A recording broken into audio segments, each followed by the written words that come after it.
So, Mojave A, it got a dark mode, which is nice. It's really great that macOS has a dark mode now. It's not ported to iOS yet.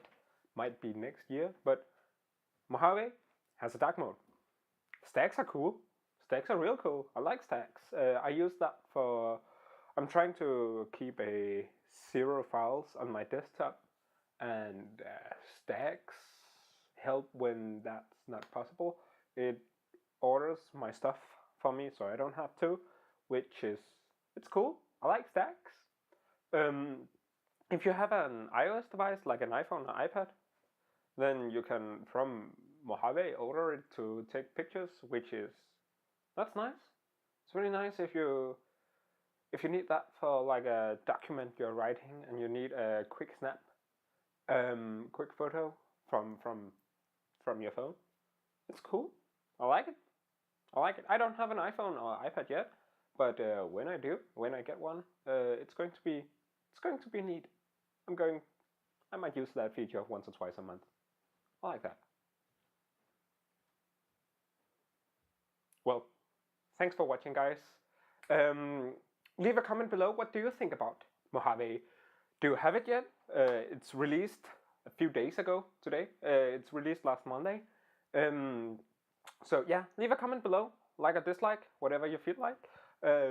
Consider subscribing. I produce a few great contents a year. I upload probably twice or thrice a year. So yeah, subscribe. Click that bell icon if you want to watch my rare occasional video. I'm starting a podcast. It's not out yet, but I've recorded the 3 first episodes, which might not be released in that order. I've recorded the pilot and it's even been edited.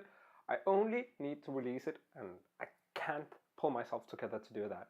But yeah, that's what I'm going to do.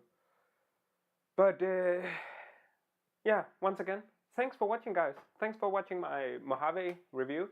Tell me what you think. Tell me what can I improve for the future. What do you like about the review? What did you dislike about the review? You can find me over at Twitter as @BastianInuk. Link in the description. So yeah, that's my Mojave review.